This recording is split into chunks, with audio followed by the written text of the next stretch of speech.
Hello friends, daily class में आप सभी का स्वागत है।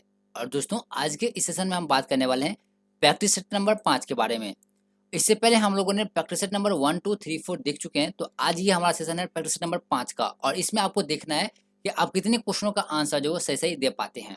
और अगर आपने पिछले 4 प्रैक्टिस सेट को नहीं देखा है, तो उसका लिंक आपको नीचे डिस्क्रिप्शन बॉक्स में मिल जाएगा, तो वहाँ से आप जो है प्रैक्टिस सेट को देख सकते हैं। तो दोस्तों, आप सभी को good afternoon to all. Good afternoon. जितने भी लोग हैं जल्दी से अपने दोस्तों को इनवाइट कीजिए ताकि वो भी इस सेशन से जुड़ सके। दोस्तों, आज थोड़ा लेट से क्लास स्टार्ट हुआ है, उसके लिए सॉरी। तो जल्दी से अपने दोस्तों को इनवाइट कीजिए ताकि वो भी इस सेशन से जुड़ सके। और इस सेशन में हम बात करने वाले हैं प्रैक्टिस सेट नंबर 5 के बारे में। जल्दी से आज ये सभी लोग जितने भी लोग हैं। तो दोस्तों, चलते हैं हम अब बिना टाइम गवाए अपना सेशन जो है स्टार्ट करते हैं। देखते हैं हमारा फर्स्ट क्वेश्चन क्या है।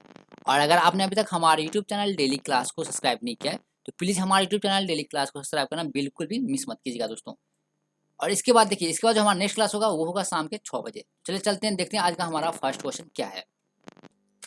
तो दोस्तों, जैसे कि यहाँ पर आप देख सकते हैं, हमारा जो फर्स्ट क्वेश्चन है कुछ इस प्रकार से है कि हमारा फर्स्ट क्वेश्चन ये है कि सौर ऊर्जा निम्नलिखित में से किससे प्राप्त होती है। क्वेश्चन क्या है दोस्तों? सौर ऊर्जा। तो बताइए, सौर ऊर्जा जो निम्नलिखित में से किससे प्राप्त होती है। और ये जो क्वेश्चन है हमारे इस सेशन का फर्स्ट क्वेश्चन है, तो इसका आंसर आप सभी को देना है कि इसका सही आंसर क्या होगा।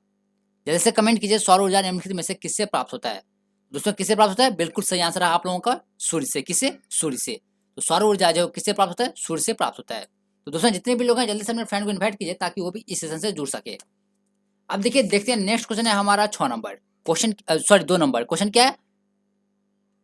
ठोस कपूर से कपूर वाष्प बनने की प्रक्रिया को क्या कहा जाता है। क्वेश्चन क्या है? ठोस कपूर से कपूर वाष्प बनाने की प्रक्रिया को क्या कहा जाता है। तो दोस्तों, इसे क्या कहा जाता है? तो इसे कहा जाता है उदरपातन। क्या कहा जाता है? उदरपातन कहा जाता है। तो इसका सही आंसर होगा डी। देखिए, ठोस कपूर से कपूर वाष्प बनाने की प्रक्रिया को ऊर्ध्वपातन कहा जाता है। इस क्वेश्चन क्या होगा? डी। डी जो दोस्तों इसका सही आंसर होगा। अब देखिए 3 नंबर क्वेश्चन क्या है। क्वेश्चन है हमारा कि पौधे व पेड़ का खाना तैयार करने की प्रक्रिया क्या कहलाती है। क्वेश्चन क्या है? पौधे व पेड़ का खाना तैयार करने की प्रक्रिया जो है निम्नलिखित में से क्या कहलाती है। तो बताइए क्या कहलाती है। बहुत ही इजी क्वेश्चन आप लोगों के लिए। तो दोस्तों, इसका आंसर क्या होगा? फोटोसिंथेसिस कहलाता है। क्या कहलाता है? बिल्कुल सही जवाब आप लोगों का फोटोसिंथेसिस कहलाता है। देखिए, ये क्या है कि इंग्लिश वर्ड है, ठीक है। तो फोटोसिंथेसिस का हिंदी क्या होता है? प्रकाश संश्लेषण। तो आपको पता है कि पेड़ व पौधे के खाना तैयार करने की प्रक्रिया को प्रकाश संश्लेषण कहा जाता है। तो प्रकाश संश्लेषण को ही इंग्लिश में फोटोसिंथेसिस कहते हैं। तो इसका आंसर क्या होगा? डी। डी जो दोस्तों इसका सही आंसर होगा। अब देखिए 4 नंबर क्वेश्चन क्या है। निम्न में से कौन सा धातु अर्धचालक की तरह ट्रांजिस्टर में प्रयोग होता है। देखिए, बहुत ही इजी क्वेश्चन है कि निम्न में से कौन सा धातु अर्धचालक की तरह ट्रांजिस्टर में प्रयोग होता है। जल्दी से कमेंट कीजिए और बताइए इसका सही आंसर क्या होगा। कौन सा धातु जो दोस्तों अर्धचालक की तरह ट्रांजिस्टर में प्रयोग होता है। तो किसका प्रयोग होता है? जर्मेनियम का। किसका? जर्मेनियम का। इसका ऑप्शन क्या होगा दोस्तों? बी। बी जो है इसका सही आंसर होगा। बहुत ही इजी क्वेश्चन है आप लोगों के लिए, और ये है हमारा प्रैक्टिस सेट नंबर 5। तो दोस्तों, देखते हैं अब हमारा 5 नंबर क्वेश्चन क्या है। देखिए क्वेश्चन क्या है। जैविक सिस्टम में रासायनिक क्रिया का प्रक्रिया को तेज करने के लिए उत्तरदायी तो पदार्थ कौन सा है। जल्दी से कमेंट कीजिए, बताइए कि जैविक सिस्टम में रासायनिक क्रिया की प्रक्रिया को तेज करने में उत्तरदायी तो पदार्थ कौन सा है। जल्दी से कमेंट कीजिए, बताइए इसका सही आंसर क्या होगा। दोस्तों, 5 नंबर का सही आंसर क्या होगा। दोस्तों, जैव प्रक्रिया में रासायनिक प्रक्रिया को तेज करने के लिए एंजाइम पदार्थ जो जिम्मेदार है। कौन सा? एंजाइम पदार्थ। तो इसका सही आंसर क्या होगा? सी। दोस्तों, एंजाइम पदार्थ जो जिम्मेदार है।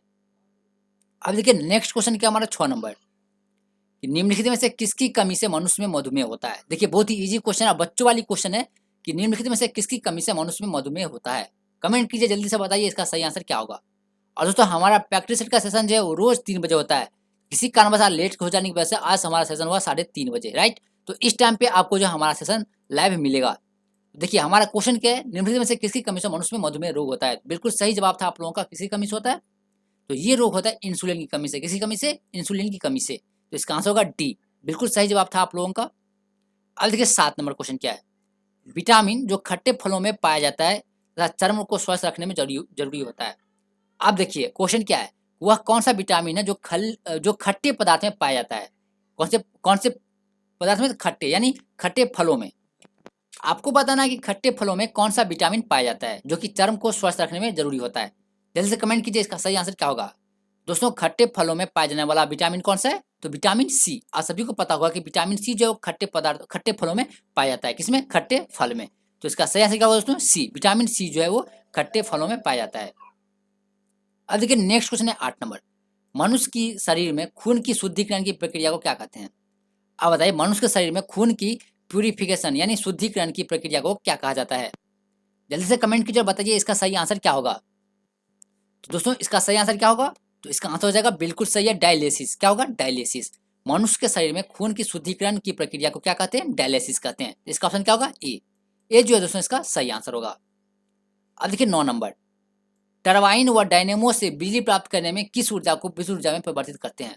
अब देखिए यहाँ पे टरबाइन और डायनेमो, दोस्तों आप सभी ने 10वीं में पढ़ा होगा कि डायनेमो क्या होता है। दोस्तों जैसे मैं आपको बता दूं कि डायनेमो जो क्या करता है, वो जो क्या कहते हैं यांत्रिक ऊर्जा को जो है विद्युत ऊर्जा में परिवर्तन करता है। डायनेमो का काम क्या है? तो यांत्रिक ऊर्जा को विद्युत ऊर्जा में परिवर्तन करता है। ठीक है, तो देखिए क्वेश्चन है क्या है कि बिजली प्राप्त करने में किस ऊर्जा को विद्युत ऊर्जा में परिवर्तन करता है। अब जैसे हमने बोला, क्या बोला कि यांत्रिक ऊर्जा, कौन सा यांत्रिक ऊर्जा, जिसे हम क्या कहते हैं मैकेनिकल एनर्जी। क्या कहते हैं? Mechanical energy. देखिए इसका सही आंसर क्या हो जाएगा? मैकेनिकल ऊर्जा। क्या हो जाएगा? मैकेनिकल ऊर्जा। तो डायनेमो जो है मैकेनिकल ऊर्जा को विद्युत ऊर्जा में परिवर्तित करता है। अब देखिए 10 नंबर, पढ़ने में काम आने वाला ग्लासेज किस प्रकार के लेंस से बनते हैं? देखिए दोस्तों पढ़ने में काम आने वाले ग्लासेज किस प्रकार के लेंस से बनते हैं? जल्दी से कमेंट कीजिए, बताइए इसका सही आंसर क्या होगा। दोस्तों इसका आंसर क्या होगा? ए और बी दोनों, अवतल लेंस और उत्तल लेंस दोनों का यूज जो है क्या किस में किया जाता है? तो ग्लासेज यानी चश्मा बनाने में। किसमें? चश्मा बनाने में। तो पढ़ने में काम आने वाले ग्लासेज, ग्लासेज मतलब चश्मा। ठीक है, यहाँ ग्लास पानी पीने वाला ग्लास नहीं है, यहाँ पे ग्लास क्या है? चश्मा ग्लास। राइट, तो देखिए तो इस ग्लासेज में किस प्रकार के लेंस बनते हैं? तो उत्तल और अवतल दोनों प्रकार के लेंस। राइट, अब चलते हैं 11 नंबर क्वेश्चन पे। क्वेश्चन नंबर है 11। देखिए क्वेश्चन है 11 नंबर। देखिए क्वेश्चन बहुत ही इजी है और प्रैक्टिस में जितने भी क्वेश्चन है बहुत ही इजी है और आप इसे इजीली सॉल्व कर सकते हैं। तो दोस्तों और ये क्वेश्चन जो हमारे एग्जाम के लिए बहुत ही महत्वपूर्ण है, तो इसे आप स्किप मत कीजिएगा। देखिए क्वेश्चन क्या है, निम्न धातुओं में से कौन सा समान ताप पर द्रव है? बहुत ही इजी क्वेश्चन है आप लोगों के लिए, बिल्कुल बच्चों वाली क्वेश्चन है कि निम्न धातुओं में कौन समान ताप पर द्रव होता है। जल्दी से कमेंट कीजिए इसका सही आंसर क्या होगा। बिल्कुल सही, क्या होगा? पारा। क्या होगा इसका सही आंसर दोस्तों? पारा।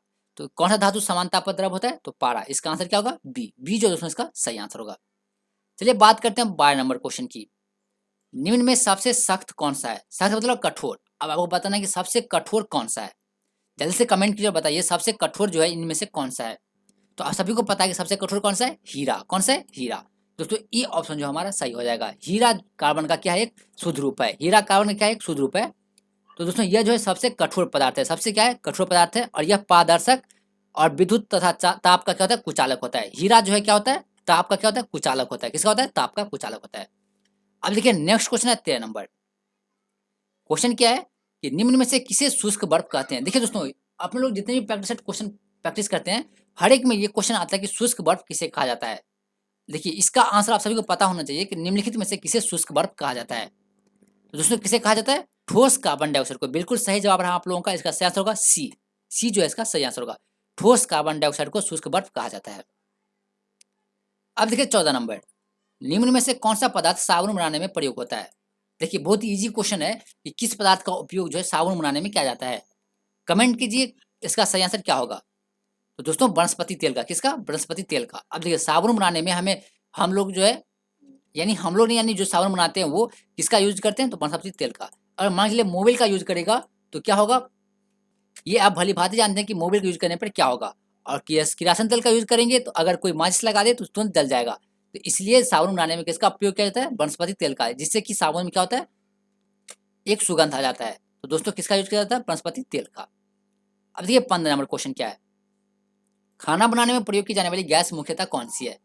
क्वेश्चन क्या है? खाना बनाने में प्रयोग की जाने वाली, यानी देखिए यहाँ बात हो रही है एलपीजी की। राइट, किसका? एलपीजी की। खाना बनाने के लिए हम कौन सा यूज करते हैं? एलपीजी घर में यूज करते हैं। Right, liquid petroleum gas. तो आपको बताना है कि लिक्विड पेट्रोलियम गैस में कौन सा गैस होता है। जल्दी से कमेंट कीजिए और बताइए इसका सही आंसर क्या होगा। दोस्तों क्या होगा इसमें जो है, देखिए एलपीजी में जो है प्रोपेन और ब्यूटेन का जो क्या होता है? मिश्रण होता है। किसका? प्रोपेन और ब्यूटेन का। लेकिन ईंधन गैस के रूप में जो है मीथेन का प्रयोग किया जाता है। किसका? मीथेन का। देखिए एलपीजी में किसका मिश्रण होता है दोस्तों? तो प्रोपेन और ब्यूटेन का। किसका? प्रोपेन और ब्यूटेन का। यहाँ पे खाना बनाने में प्रयोग की जाने वाली गैस मुख्यतः कौन सी है? तो मीथेन। क्या होगा? मीथेन। ईंधन कौन सा है? मीथेन ईंधन है। इसका ऑप्शन क्या होगा? सी जो इसका सही आंसर होगा। अब देखिए 16 नंबर, वाहनों से निकलने वाले प्रदूषित गैस मुख्यतः कौन सी है? अब देखिए वाहनों से निकलने वाले प्रदूषित गैस निम्नलिखित में से कौन सी है? इसका आंसर तो आप सभी को पता होगा कि इसका सही आंसर क्या होगा। जल्दी से कमेंट कीजिए और बताइए इसका सही आंसर क्या होगा दोस्तों। देखिए दोस्तों जैसे कि मैं आपको बता दूं, मोटर वाहन से निकलने वाले धुएं में क्या सब रहता है? देखिए शीशा रहता है, कार्बन मोनोऑक्साइड रहता है, नाइट्रोजन ऑक्साइड रहता है और कई सारे और भी गैसेज होते हैं जो कि हमारे आंख के लिए जो है बहुत ही खतरनाक होते हैं, आंख, नाक और त्वचा के लिए बहुत ही खतरनाक होते हैं। तो क्वेश्चन है कि वाहनों से निकलने वाली प्रदूषित गैस कौन सी है? देखिए हमने इसका आंसर बता दिया, इसका आंसर क्या होगा? Carbon monoxide. कौन सा? Carbon monoxide. बिल्कुल सही जवाब था आप लोगों का, इसका आंसर होगा बी। बी जो दोस्तों इसका सही आंसर होगा। बी क्या होगा? इसका सही आंसर होगा। चलिए बात करते हैं नेक्स्ट क्वेश्चन 17 नंबर की। क्वेश्चन है कि डॉक्टरों द्वारा एंथीसिया के रूप में प्रयोग होने वाली हास्य गैस कौन सी है? देखिए लाफिंग गैस। क्वेश्चन क्या है? Laughing gas. आप लोग मूवी देखते होंगे, उसमें देखते हुए कि लाफिंग गैस का यूज करता है। तो दोस्तों लाफिंग गैस कौन सा है? जैसे पता है लाफिंग गैस कौन सा है? डॉक्टरों द्वारा एंथीसिया के रूप में प्रयोग की जाने वाली लाफिंग गैस कौन सी है? तो दोस्तों नाइट्रस ऑक्साइड। कौन सा है? Nitrous oxide. इसका ऑप्शन क्या होगा? सी। देखिए हास्य गैस का केमिकल नेम क्या है? नाइट्रस ऑक्साइड, जिसे लाफिंग गैस कहते हैं। इसका सही आंसर क्या होगा? सी। बिल्कुल सही जवाब आप लोगों का, इसका आंसर होगा सी। अब देखिए 18 नंबर क्वेश्चन क्या है। क्वेश्चन बहुत ही इंपॉर्टेंट है कि निम्न पदार्थों में से कौन सा पदार्थ खाने की वस्तुओं के परिरक्षण में प्रयोग होता है? अब बताइए इसका सही आंसर क्या होगा। देखिए क्वेश्चन क्या है कि वह कौन सा पदार्थ है जिसका उपयोग जो है खाने की वस्तुओं को परिरक्षण में प्रयोग होता है। यानी आपको बताना है जल्दी से इसका आंसर, किसका आंसर क्या होगा। जल्दी से कमेंट कीजिए, बताइए 18 नंबर का सही आंसर दोस्तों क्या हो जाएगा? क्या हो जाएगा? Sodium benzoate. क्या होगा? Sodium benzoate. दोस्तों सोडियम बेंजोएट पदार्थ खाने की वस्तुओं को जो है परिरक्षण में प्रयोग किया जाता है। इसका सही आंसर क्या होगा? सी। सी जो है इसका सही आंसर होगा। चलिए बात करते हैं 19 नंबर क्वेश्चन की। क्वेश्चन है हमारा 19 नंबर कि निम्न में से कौन सी धातु रोशनी के बल्बों में फिलामेंट के रूप में प्रयोग होता है? जल्दी से कमेंट कीजिए, बहुत ही इजी क्वेश्चन है, बच्चे के लेवल का क्वेश्चन है कि निम्न में से कौन सी धातु रोशनी के बल्बों में फिलामेंट का प्रयोग किया जाता है। और आप लोग बिहार पुलिस की तैयारी कर रहे हैं और बच्चा भी इसका आंसर जाता है, इसका आंसर क्या होगा? दोस्तों इसका आंसर क्या होगा? टंगस्टन का। किसका? टंगस्टन का। देखिए बल्बों में फिलामेंट जो है किसका बना होता है? टंगस्टन का बना होता है। किसका बना होता है? टंगस्टन का। तो दोस्तों इसका सही आंसर क्या हो जाएगा? डी। डी जो है इसका सही आंसर होगा। अब देखिए 20 नंबर क्वेश्चन क्या है। रेगुर मिट्टी सबसे ज्यादा किस क्षेत्र में पाई जाती है? आपको बताना कि रेगुर मृदा जो है किस क्षेत्र में सबसे ज्यादा पाई जाती है। जल्दी से कमेंट कीजिए और बताइए इसका सही आंसर क्या होगा। देखिए दोस्तों रेगुर मृदा, यहाँ बात क्या है? रेगुर मृदा। तो रेगुर मृदा का दूसरा नाम क्या है? काली मिट्टी। क्या नाम है? काली मिट्टी। दोस्तों आपको यह बताना है काली मिट्टी जो है किस क्षेत्र में सबसे ज्यादा पाया जाता है। कहाँ पे दोस्तों? दक्षिणी प्रायद्वीपीय पठार के जो है लावा क्षेत्र में पाया जाने वाला मिट्टी है ये। तो ये कहाँ पाया जाता है? जल्दी से कमेंट कीजिए, इसका सही आंसर क्या होगा। तो महाराष्ट्र में। कहाँ पर? महाराष्ट्र में। तो रेगुर मिट्टी सबसे ज्यादा पाया जाता है महाराष्ट्र में। अब चलते हैं, देखते हैं 21 नंबर क्वेश्चन क्या है हमारा। देखिए दोस्तों 21 नंबर क्वेश्चन क्या है हमारा, और दोस्तों ये है प्रैक्टिस सेट, राइट। तो इसमें जो आपको सही आंसर सारे को देना है, यानी सारे क्वेश्चन का आपको सही आंसर देना है, क्योंकि अब जो है एग्जाम में बहुत ही कम टाइम बचा। तो आई होप कि आप जो इनका प्रैक्टिस पहले भी कर चुके होंगे, और यहाँ पे आपको जो डिवाइस सेशन चलाया जा रहा है जिसमें आपको सही क्वेश्चनों का जो है सही सही आंसर देना है। यानी बाय चांस एक दो क्वेश्चन छूट सकता है जिसको हम रिवाइज कर सकते हैं इसके माध्यम से, लेकिन इनमें से सभी का आंसर जो आपको आना ही आना चाहिए। देखिए इसी प्रकार 21 नंबर क्वेश्चन क्या है कि कोरबा कोयला क्षेत्र अवस्थित है। आपको पता है कोरबा कोयला क्षेत्र जो है वो कहाँ पे अवस्थित है, यानी किस राज्य में अवस्थित है। जल्दी से कमेंट कीजिए और बताइए कोरबा कोयला क्षेत्र किस राज्य में अवस्थित है। जल्दी से कमेंट कीजिए दोस्तों, इसका आंसर क्या होगा। जल्दी से कमेंट कीजिए, कोरबा कोयला क्षेत्र अवस्थित है। आई होप कि आप सभी को इसका आंसर पता होगा। बिल्कुल सही जवाब आ रहा है। इसका सही आंसर क्या होगा? तो इसका सही आंसर होगा छत्तीसगढ़ में। कहाँ पर है? छत्तीसगढ़ में। दोस्तों इसका आंसर होगा बी। बी जो है इसका सही आंसर होगा। अब देखिए 22 नंबर क्वेश्चन, गद्दी लोक निवासी है। गद्दी जो है कहाँ के निवासी हैं? जल्दी से बताइए इसका सही आंसर क्या होगा। दोस्तों 22 नंबर क्वेश्चन आप लोगों के लिए बहुत ही इजी है, और इसका क्वेश्चन क्या है कि गद्दी लोक निवासी है। तो बताइए 22 नंबर का आंसर जो है क्या होगा। गद्दी लोक निवासी है, कहाँ के लोक निवासी हैं? गद्दी। जल्दी से कमेंट कीजिए। बिल्कुल सही जवाब रहा आप लोगों का, ये निवासी है हिमाचल प्रदेश की। कहाँ की? हिमाचल प्रदेश की। इसका ऑप्शन क्या होगा? बी। अब देखिए 23 नंबर, भारत में सबसे पहले रेल मार्ग कब तैयार हुआ था? देखिए बहुत ही इंपॉर्टेंट क्वेश्चन है, सबसे इजी क्वेश्चन है कि भारत में सबसे पहले रेल मार्ग तैयार हुआ था। अगर आप 6 क्लास के बच्चे को पूछो तो इसका आंसर आप बता देगा वो इजीली कि भारत में सबसे पहले रेल मार्ग कब तैयार हुआ था। कमेंट कीजिए, जल्दी से बताइए इसका सही आंसर क्या होगा। दोस्तों 1853 में। कब हुआ था? 16 अप्रैल 1853 में प्रथम रेलगाड़ी जो है कहाँ चला था? मुंबई से थाने तक। मुंबई से थाने तक जो है सबसे प्रथम रेलगाड़ी चली थी। कब? 1853 में। तो क्वेश्चन का आंसर क्या होगा? 1853। इसका सही आंसर हो जाएगा दोस्तों ए जो इसका सही आंसर होगा। अब देखिए क्वेश्चन है 24 नंबर, मानस नदी किस नदी की उपनदी है? यानी बोल रहा है कि मानस नदी जो है किस नदी की उपनदी है। जल्दी से कमेंट कीजिए। उपनदी मतलब सहायक नदी। कमेंट कीजिए जल्दी से, इसका सही आंसर क्या होगा। मानस नदी जो है किस नदी की सहायक नदी है, यानी उपनदी है। जल्दी से कमेंट कीजिए, इसका सही आंसर क्या होगा। दोस्तों इसका आंसर क्या हो जाएगा, जो किसकी सहायक नदी है? तो ये सहायक नदी है ब्रह्मपुत्र की। किसकी? ब्रह्मपुत्र की। इसका आंसर क्या हो जाएगा? डी जो इसका सही आंसर होगा दोस्तों, डी जो है इसका सही आंसर होगा। देखिए ब्रह्मपुत्र तिब्बत में कैलाश पर्वत की मानसरोवर झील के निकट 5 किलोमीटर की अधिक ऊंचाई से निकलती है। कहाँ से निकलती है ये? कैलाश पर्वत के मानसरोवर झील से। कहाँ से? कैलाश के मानसरोवर झील से ब्रह्मपुत्र नदी निकलती है। तो इसका आंसर क्या होगा? डी, डी जो है इसका सही आंसर होगा। अब देखिए नेक्स्ट क्वेश्चन है 25 नंबर, किस राज्य में अधिकतम जनसंख्या का घनत्व है? देखिए क्वेश्चन बहुत ही इजी है कि किस राज्य में अधिकतम जनसंख्या का घनत्व है। जल्दी से कमेंट कीजिए, ये जीके का क्वेश्चन है और ये जीके का क्वेश्चन आप लोगों को आना ही आना चाहिए, किस राज्य में अधिकतम जनसंख्या घनत्व है। जल्दी से कमेंट कीजिए इसका सही आंसर क्या हो जाएगा। देखिए दोस्तों जनगणना 2011 के अनुसार आपको बताना है कि किस राज्य में अधिकतम जनसंख्या का घनत्व है। जल्दी से बताइए 25 नंबर का आंसर क्या होगा। बिल्कुल सही जवाब रहा बिहार का। कहाँ का? बिहार का। इसका ऑप्शन क्या होगा दोस्तों? डी, डी जो है इसका सही आंसर होगा। डी क्या होगा इसका सही आंसर होगा। जबकि दूसरे स्थान पर कौन सा है? पश्चिम बंगाल। पश्चिम बंगाल जो है वो दूसरे स्थान पर है। पश्चिम बंगाल किसने स्थान पे? दूसरे स्थान पे है। पहले स्थान पे कौन सा है दोस्तों? तो बिहार। और उसका तीसरे स्थान पर है केरल। देखिए किस राज्य में अधिकतम जनसंख्या घनत्व है? तो बिहार में रहा फर्स्ट पे, बिहार है फर्स्ट पे, सेकंड पे पश्चिम बंगाल, थर्ड में केरल। थर्ड में क्या है? केरल है। चलिए बात करते हैं 26 नंबर क्वेश्चन की, किस नदी पर शिव समुद्रम जलप्रपात अवस्थित है? अब आपको बताना है कि किस नदी पर शिव समुद्रम जलप्रपात अवस्थित है। जल्दी से कमेंट कीजिए, जिसका ऊंचाई कितना है दोस्तों? 100 मीटर ऊंचा जलप्रपात है। शिव समुद्रम की ऊंचाई कितनी है? 100 मीटर। कितनी है? 100 मीटर। और आपको बताना है कि किस नदी पर शिव समुद्रम जलप्रपात अवस्थित है। बिल्कुल सही है आंसर आप लोगों का, किस नदी पर? कावेरी नदी पर। कहां पर है? कावेरी नदी पर।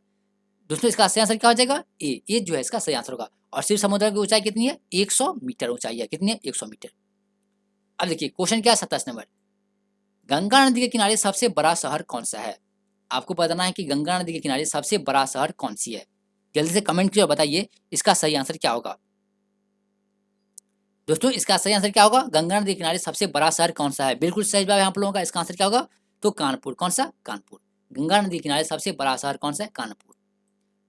अब चलते हैं नेक्स्ट क्वेश्चन देखते हैं 28 नंबर, भारत में शहरी जनसंख्या कुल जनसंख्या के प्रतिशत के बराबर है।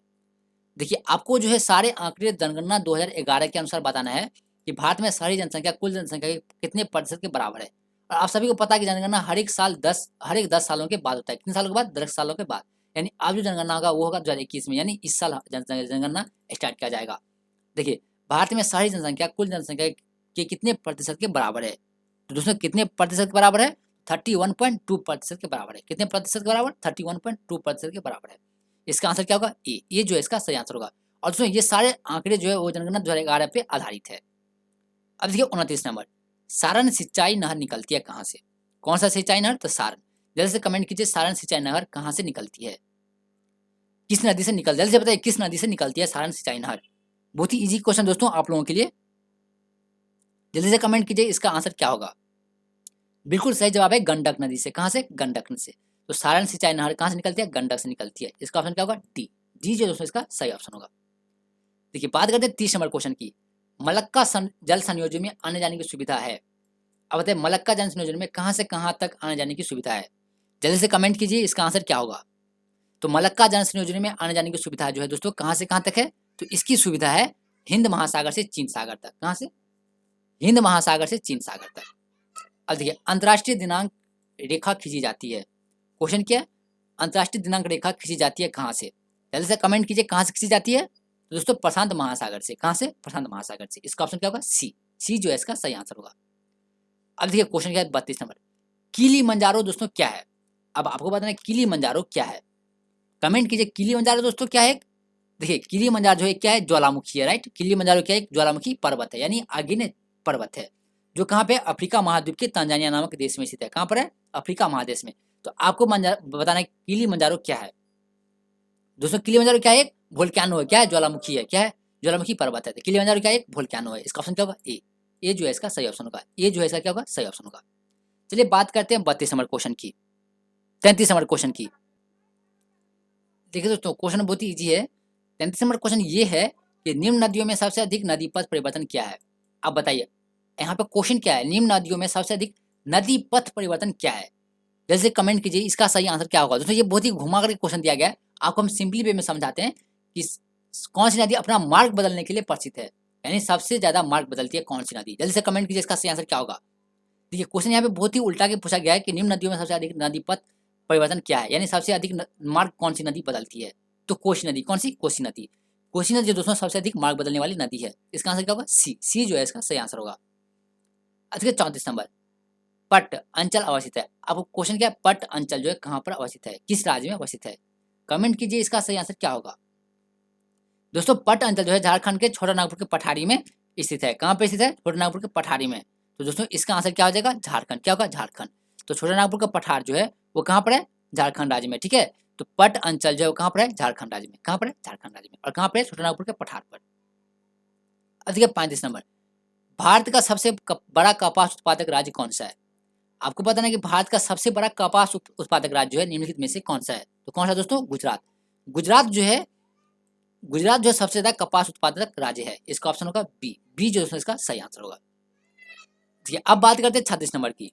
पुराना बिहार का कितना प्रतिशत जमीन लेकर झारखंड राज्य बना है? अब आपको बताना है कि पुराना बिहार का कितना प्रतिशत जमीन लेकर झारखंड जो है एक नया राज्य बना है। कमेंट कीजिए कितना राज्य, कितना लेकर बना है। तो दोस्तों इसका आंसर क्या हो जाएगा? इसका आंसर हो जाएगा 45.85%। कितना प्रतिशत जमीन लेकर बना झारखंड एक राज्य? 45.85%। अब देखिए क्वेश्चन है 37 नंबर, कौन सी नदी भ्रंश ध्वनि से होकर बहती है? क्वेश्चन क्या है? कौन सी नदी भ्रंश ध्वनि से होकर बहती है? जल्दी से कमेंट कीजिए इसका आंसर क्या होगा। दोस्तों कौन सी नदी भ्रंश ध्वनि से होकर बहती है? जल्दी से कमेंट कीजिए इसका आंसर क्या होगा। दोस्तों नर्मदा नदी। कौन सी? नर्मदा नदी। नर्मदा नदी जो है वो भ्रंश ध्वनि से होकर बहने वाली नदी है। इसका ऑप्शन क्या होगा? ए। ए जो है इसका सही आंसर होगा। अब देखिए 38 नंबर, सोन नर्मदा तथा महानदी निकलती है। अब आपको बताना है कि सोन, नर्मदा और महानदी कहाँ से निकलती है। जल्दी से कमेंट कीजिए और बताइए इसका सही आंसर क्या होगा। देखिए तीनों नदी दोस्तों, सोन, नर्मदा, महानदी कहाँ से निकलती है? तीनों नदी जो है कहाँ से निकलती है? तो ये नदी निकलती है अमरकंटक से। कहाँ से? अमरकंटक से। ये नदी निकलती है अमरकंटक से। जैसे कि बता दो दोस्तों, नर्मदा नदी जो है इसका उद्गम स्थल है विंध्याचल पर्वत। ठीक है, ये कहाँ से है? अमरकंटक में। और यह नदी जो है भ्रंश ध्वनि से गुजरते हुए मुहाने पर डेल्टा के बजाय एस्टुरी का निर्माण करती है। तो नर्मदा नदी जो है वो एस्टुरी का निर्माण करती है। और दोस्तों जैसे कि आपको बता दूं, इसी नदी पर जो है जबलपुर के निकट धुआंधार जलप्रपात है। कौन सा जलप्रपात? तो धुआंधार जलप्रपात कहाँ पर? नर्मदा नदी पर। और दोस्तों ये तीनों नदी जो है वो कहाँ से निकलती है? अमरकंटक से। जिसमें नर्मदा नदी पर जो है कौन सी जलप्रपात है दोस्तों? इस पे है धुआंधार जलप्रपात। कौन सा जलप्रपात? धुआंधार जलप्रपात। किस नदी पर है? नर्मदा नदी पर। अब देखिए 39 नंबर, पारादीप अवस्थित है। अब आपको पता नहीं पारादीप जो है किस राज्य में अवस्थित है। कमेंट कीजिए, बताइए पारादीप जो है किस राज्य में अवस्थित है। दोस्तों पारादीप क्या है? एक बंदरगाह है। ठीक है, पारादीप बंदरगाह जो उड़ीसा तट के महानदी के डेल्टा क्षेत्र में अवस्थित है। कहाँ पर? उड़ीसा के महानदी के डेल्टा क्षेत्र में।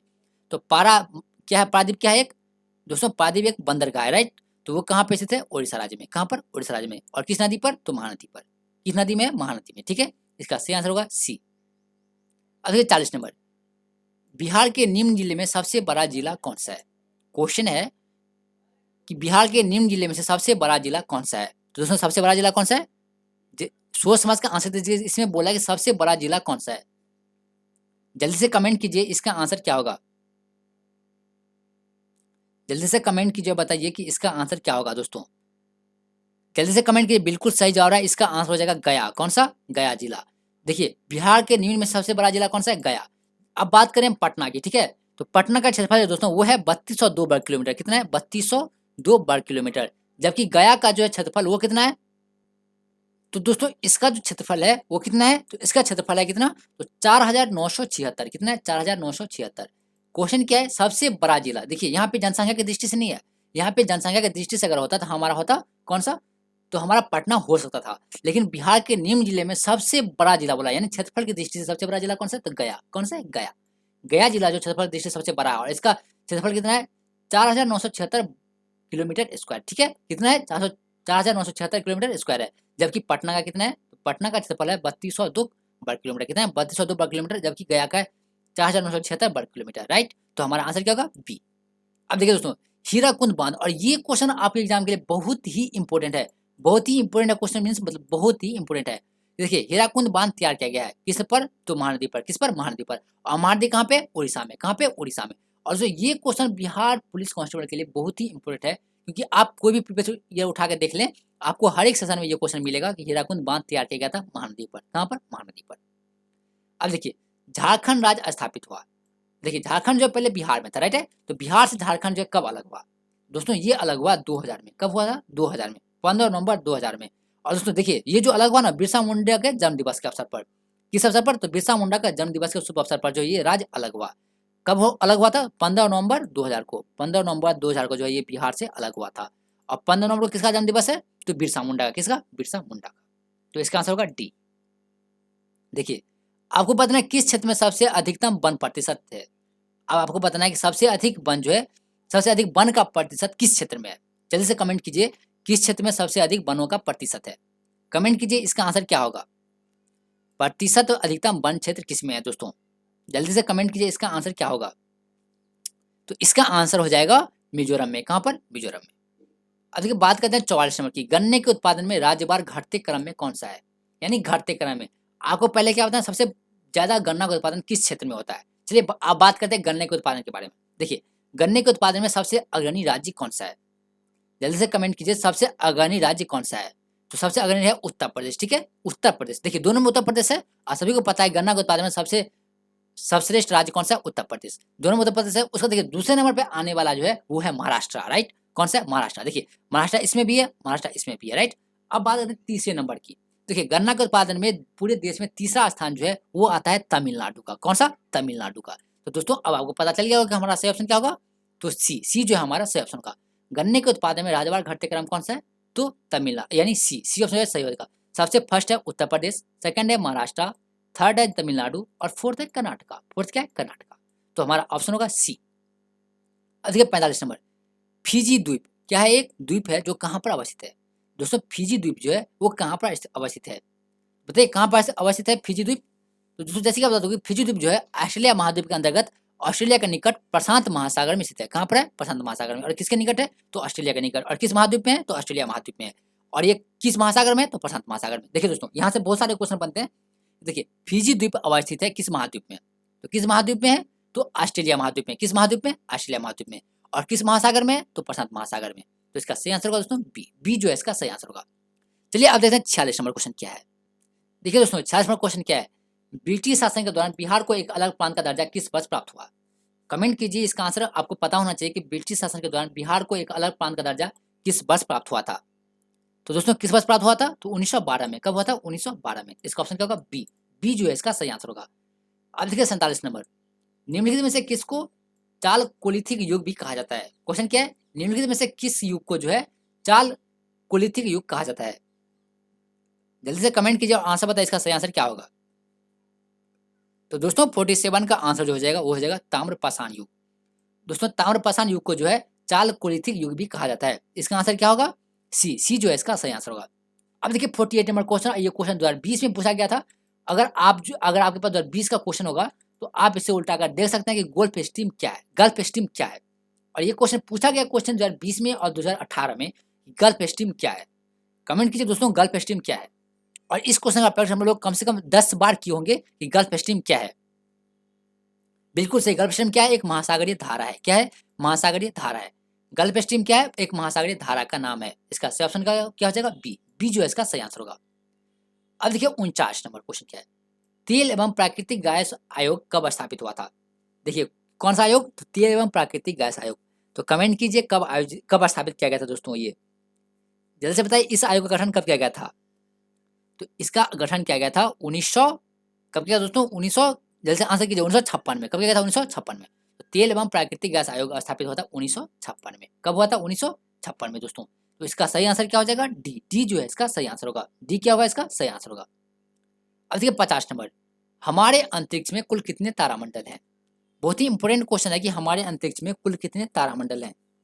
दोस्तों कमेंट कीजिए और बताइए इसका सही आंसर क्या होगा। हमारे अंतरिक्ष में कुल कितने तारामंडल है। बहुत ही इजी क्वेश्चन है, बच्चों वाली क्वेश्चन है और इसका आंसर आप सभी को पता होगा। इसका सही आंसर क्या होगा?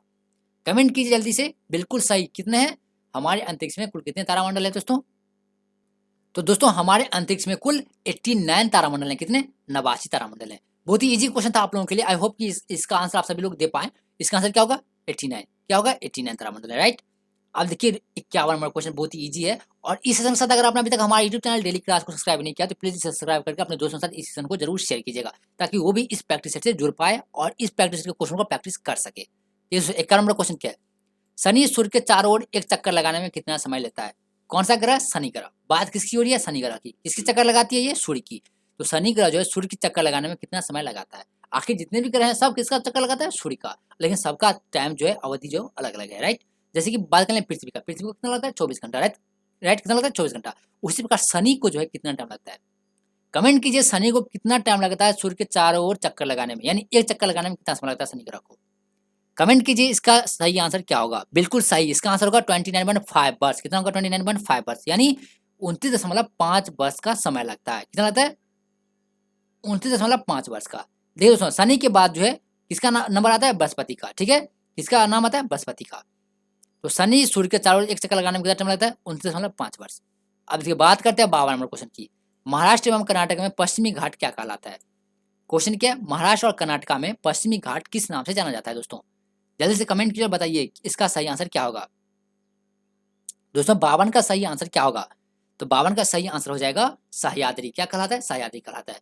तो महाराष्ट्र और कर्नाटक के पश्चिमी घाट को सह्याद्री कहते हैं। क्या कहते हैं, सह्याद्री। इसका ऑप्शन होगा बी, बी जो है इसका सही ऑप्शन होगा। अब देखिए 53 नंबर, दामोदर घाटी निगम कब स्थापित हुई।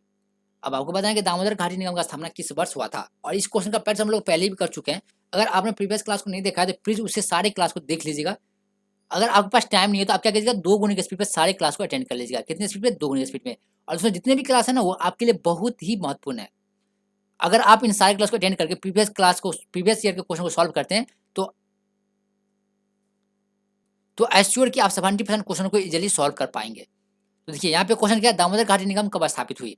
तो दोस्तों इसकी स्थापना कब हुई थी, 1948 में। कब हुआ था, 1948 में। कब हुआ दोस्तों, 1948 में। इसका सही आंसर क्या होगा, तो इसका सही आंसर होगा सी। अब देखिए इवनिंग स्टार किस ग्रह को कहते हैं। बहुत ही इजी क्वेश्चन है, evening star. Evening star, comment कीजिए जल्दी से, इवनिंग स्टार किस ग्रह को कहा जाता है। दोस्तों अभी तक का सबसे इजी क्वेश्चन, बच्चों वाली क्वेश्चन है कि इवनिंग स्टार किस ग्रह को कहा जाता है।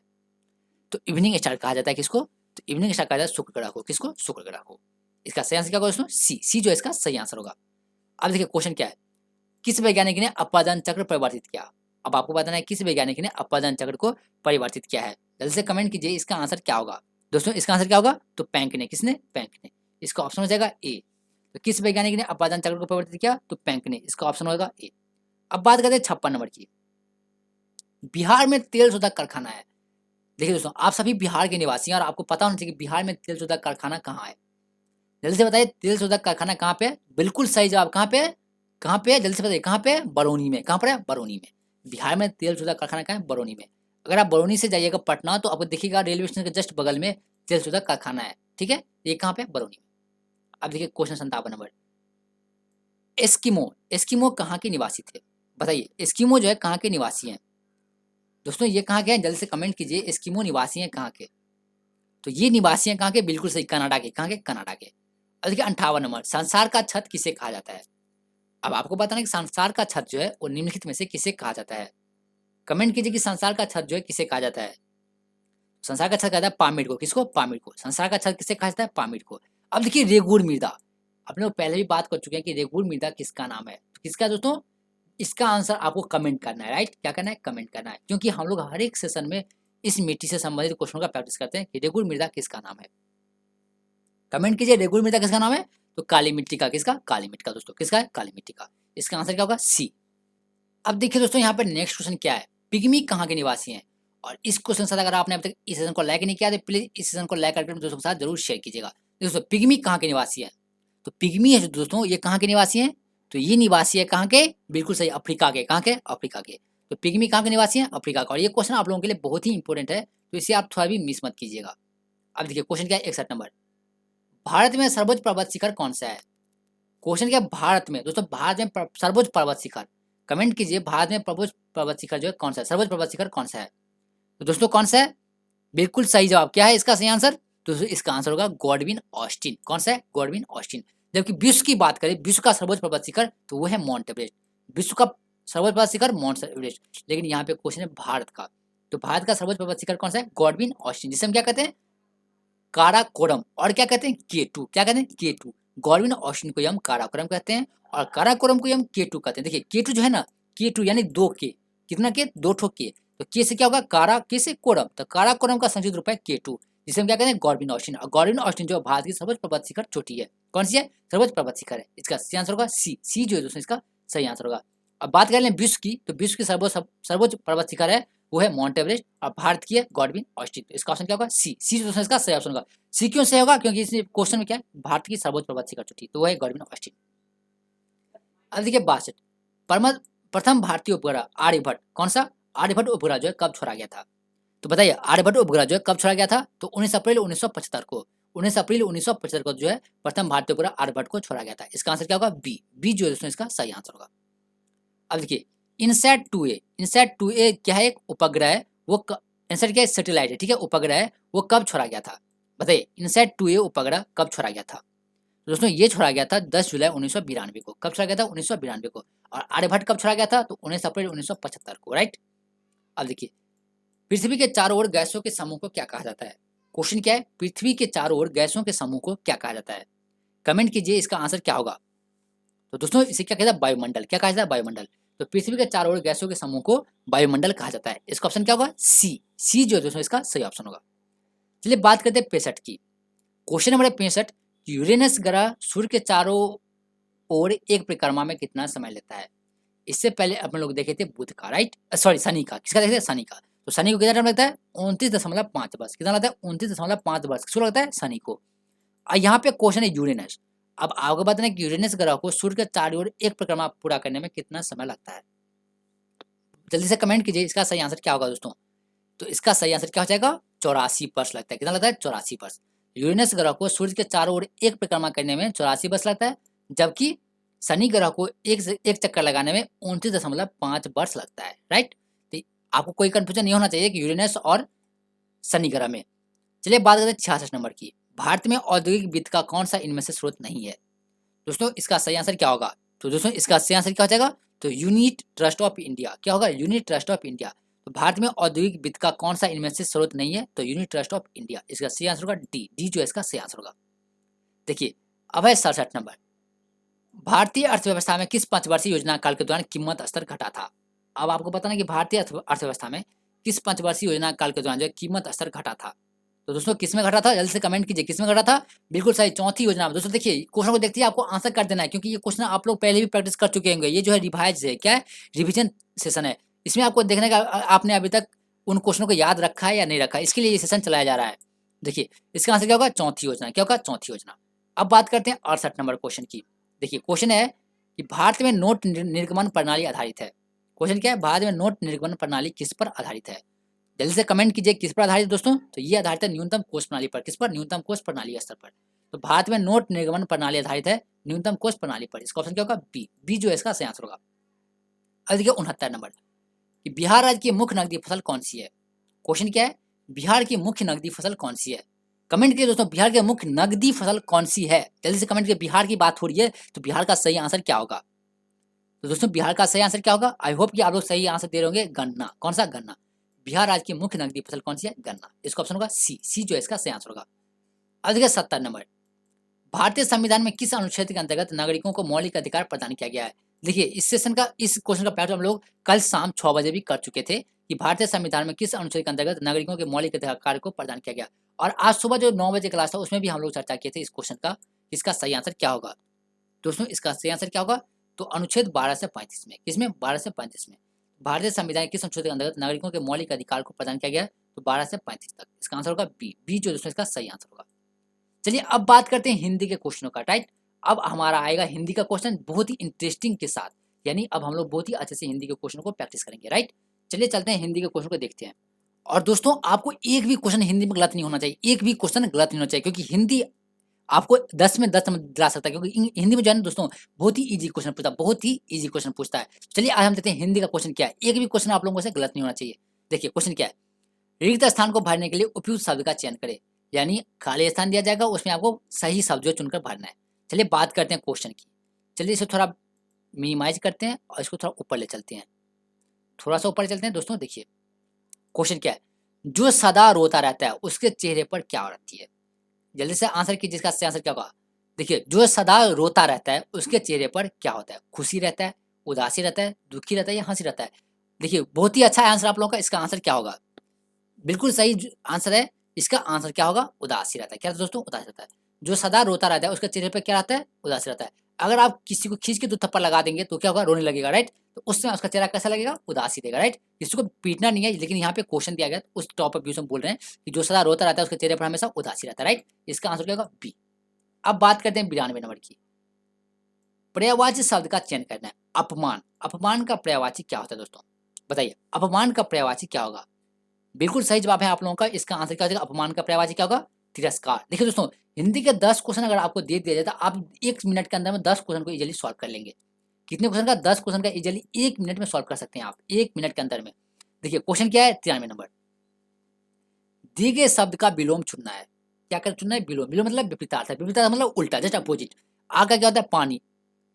आकाश का पताल, आकाश का क्या होता है, पताल होता है। उसी प्रकार संन्यास का क्या होगा दोस्तों, संन्यास का क्या होगा, जल्दी से कमेंट कीजिए, संन्यास का विलोम क्या होगा। बहुत ही अच्छा आंसर है, बहुत ही अच्छा आंसर भी आ रहा है आप लोगों का, बहुत ही जल्दी बताइए इसका सही आंसर क्या होगा। क्वेश्चन बहुत ही इजी है कि संन्यास का विलोम क्या होगा, बिल्कुल सही। क्या होगा, गृहस्थ। क्या होगा, गृहस्थ होगा। संन्यास का क्या होगा, गृहस्थ होगा। संन्यास क्या होगा, गृहस्थ। देखिए संन्यास मतलब घर छोड़कर भाग जाने वाला, ठीक है, घर छोड़कर भाग जाता है, सन्यासी बन जाता है, राइट। जो घर के नहीं छोड़कर भागता है वो गृहस्थ आता है। क्या होता है, गृहस्थ आता है। तो इसका विलोम क्या होगा, गृहस्थ। बी ऑप्शन जो इसका सही आंसर हो जाएगा। चलिए बात करते हैं 94 नंबर क्वेश्चन की। कितने नंबर क्वेश्चन, 94 नंबर क्वेश्चन की। देखिए क्वेश्चन क्या है, नीचे दिए गए शब्द का विलोम चुनना है। फिर आपको क्या करना है, विलोम चुनना है। और दोस्तों 94 नंबर क्वेश्चन अगर आपने अभी तक इस सेशन को सब्सक्राइब नहीं किया है हमारे यूट्यूब चैनल डेली क्लास को, तो प्लीज सब्सक्राइब करके दोस्तों के साथ जरूर शेयर कीजिएगा इस सेशन को, ताकि वो भी इस सेशन से जुड़ सके। देखिए क्वेश्चन क्या है, उड़ का विलोम चुनना है। बताइए उड़ का विलोम क्या होगा दोस्तों, जल्दी से कमेंट कीजिए। उड़, उड़ का विलोम क्या होगा। उड़ का विलोम होगा शांत। क्या होगा, शांत होगा। इसका ऑप्शन होगा डी। डी जो है इसका सही आंसर होगा। अब देखिए नेक्स्ट क्वेश्चन क्या है, 95 नंबर क्वेश्चन क्या है, 95 नंबर। देखिए दोस्तों इसका आंसर क्या हो जाएगा, दिए गए वाक्य का वह भाग ज्ञात करें जिसमें कोई त्रुटि है। देखिए क्वेश्चन क्या है, फल और सब्जियां इतने महंगा हो गए कि भाव पूछने में डर लगता है। क्वेश्चन क्या है, फल और सब्जियां इतने महंगा हो गए कि भाव पूछने में डर लगता है। अब बताइए इसमें कहाँ गलती है, यानी कौन सा शब्द जो है वो त्रुटि है। जल्दी से कमेंट कीजिए इसका आंसर क्या होगा। तो दोस्तों इसका आंसर क्या होगा, जल्दी से कमेंट कीजिए, इसका आंसर क्या होगा। बिल्कुल सही जवाब है, इसका आंसर क्या हो जाएगा, तो इतने महंगा। क्या हो जाएगा, इतने महंगा। देखिए यहाँ पे एरर है, कहाँ पे एरर है, यहाँ पे। फल और सब्जियां इतना महंगा हो गए कि, देखिए यहाँ पे क्या हो जाएगा, इतने महंगे हो गए, ठीक है। क्या हो गया था यहाँ पे, क्या क्या हो जाएगा दोस्तों, देखिए यहाँ पे हो जाएगा फल और सब्जियां इतने क्या हो गए, इतने महंगे हो गए। क्या हो गया, महंगे हो गए, ठीक है। तो यहाँ पे इसका एरर वाला पार्ट कौन सा है, इतने महंगा। इसका ऑप्शन होगा डी, ए जो इसका सही आंसर होगा। तो यहाँ पे सही क्या होगा, इतने महंगे हो गए, राइट। ले बात करते हैं 96 नंबर की। इसमें भी आपको त्रुटि चुनना है। चलिए देखते हैं क्वेश्चन क्या है। क्वेश्चन क्या है कि मनुष्य जब, क्वेश्चन क्या है देखिए, मनुष्य जब किसी के कष्ट को दूर करने का संकल्प करता है तो वह विशेष सुख पर अनुभव करता है। अब आपको बताना है कि इसमें कौन सा भाग त्रुटि है, कौन सा भाग जो है त्रुटि है। मनुष्य जब किसी के कष्ट को दूर करने का संकल्प करता है तो वह विशेष सुख पर अनुभव करता है। बताइए इसमें कौन सा भाग जो है त्रुटि है। कमेंट कीजिए इसका आंसर क्या होगा, इसका आंसर क्या होगा, जल्दी से कमेंट कीजिए इसका आंसर क्या होगा। इसका आंसर क्या होगा दोस्तों, बिल्कुल सही। क्या होगा, तब वह विशेष सुख पर अनुभव करता है। क्या होगा, तब वह विशेष सुख पर अनुभव करता है। इसका सही ऑप्शन क्या होगा, सी। सी जो है इसका सही ऑप्शन होगा। दोस्तों यहाँ पे इसका सही क्या हो जाएगा, देखिए जिसका वर्णन करना, देखिए यहाँ पे इसका सही आंसर क्या हो जाएगा, इसका होगा तब वह विशेष सुख का अनुभव करता है। क्या होगा, तब वह विशेष सुख का अनुभव करता है, विशेष सुख का अनुभव करता है, सुख पर नहीं, सुख का, राइट। तो इसका आंसर होगा सी। सी जो है इसका सही आंसर होगा। अब देखिए नेक्स्ट क्वेश्चन है 97 नंबर। दिए गए वाक्यांश के लिए एक शब्द चुनिए। क्वेश्चन क्या है, दिए गए वाक्यांश के लिए एक शब्द चुनिए जिसका वर्णन न हो सके। अब बताइए जिसका वर्णन न हो सके उसे क्या कहते हैं। अब कमेंट कीजिए इसका आंसर क्या होगा, जिसका वर्णन न हो सके, जिसका वर्णन न हो सके उसे क्या कहते हैं दोस्तों, जिसका वर्णन न हो सके उसे कहते हैं अवर्णीय। क्या कहते हैं, अवर्णीय। बिल्कुल सही जवाब आप लोगों का, इसका आंसर होगा डी। डी जो इसका सही आंसर होगा। चलिए जल्दी खत्म करते हैं 98 नंबर क्वेश्चनों को, देखते हैं। बहुत ही इजी क्वेश्चन है आप लोगों के लिए, आप यूं ही देखते हैं आंसर बता सकते हैं कि तिल का तार बनाना मुहावरे का अर्थ क्या होगा। तिल का तार बनाना, बताइए तिल का तार बनाना मुहावरे का अर्थ क्या होगा।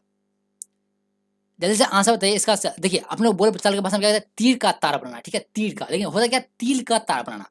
बताइए तिल का तार बनाना मुहावरे का अर्थ क्या होगा। जल्दी से कमेंट कीजिए इसका आंसर क्या होगा। दोस्तों इसका क्या होगा, छोटी सी बात को बढ़ा चढ़ाकर कहना। क्या होगा, छोटी सी बात को बढ़ा चढ़ाकर कहना, ठीक है। क्या होता है इसका, किसका अर्थ है ये, तिल का तार बनाना मुहावरे का अर्थ है। इसका ऑप्शन क्या होगा, ए। दोस्तों ये जो है इसका सही आंसर होगा, ए क्या होगा इसका सही आंसर होगा।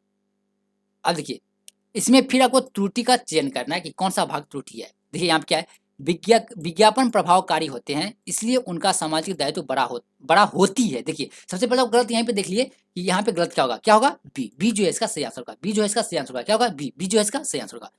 विज्ञापन प्रभावकारी होते हैं इसलिए उनका सामाजिक दायित्व बड़ा होता है, क्या होता है बड़ा होता है, राइट, क्या होता है बड़ा होता है। तो यहाँ पे क्या होना चाहिए बड़ा होता है, ठीक, लेकिन यहाँ पे क्या बड़ा होती है, तो यहाँ पे इसका ऑप्शन होगा बी। अब देखिए 100 नंबर और लास्ट क्वेश्चन है कि रिक्त स्थान को भरने के लिए उपयुक्त शब्द का चयन करें। गुंडों के हाथों में लाठियां देखकर उनके डैश फूल गए। अब क्या फूल गए जल्दी से आपको बताना है कि गुंडे के हाथों में लाठियां देखकर उसके क्या फूल गए। देखिए उसको पिटाई लगा भी नहीं, बस लाठी देखकर उसके क्या फूल गए, जल्दी से बताइए क्या फूल गए। बिल्कुल सही, क्या फूल गए, हाथ और पैर फूल गए, क्या फूल गए, हाथ और पैर। इसका सही आंसर क्या होगा बी, बी जो है दोस्तों इसका सही आंसर होगा। बहुत ही मजेदार क्वेश्चन था कि गुंडों के हाथों में लाठियां देखकर उनके हाथ पैर फूल गए, क्या फूल गए, हाथ पैर फूल गए, पीटने से पहले उनका हाथ पैर फूल गया। तो इसका ऑप्शन होगा बी, बी जो दोस्तों इसका सही ऑप्शन होगा। अब जो हमारा नेक्स्ट क्लास है वो है आज 3:30 बजे। कब है 3:30 बजे, सॉरी अब क्या दोस्तों, अब जो हमारा नेक्स्ट क्लास होगा 6 बजे। कब होगा 6 बजे, कब होगा 6 बजे। देखिए ये जो सेशन था वो था 3:30 बजे का, अब हमारा नेक्स्ट क्लास होगा कब, तो शाम के 6 बजे। कब होगा शाम के 6 बजे। तो दोस्तों शाम के 6 बजे आप क्लास देखना बिल्कुल भी अटेंड भूलना है, यानी अटेंड करना मत भूलिएगा। चलिए चलते हैं, अब मिलेंगे शाम के 6 बजे सामान्य ज्ञान के क्वेश्चनों के साथ, यानी जनरल अवेयरनेस के क्वेश्चनों के साथ। तो दोस्तों अब मिलना है कब है, शाम के 6 बजे।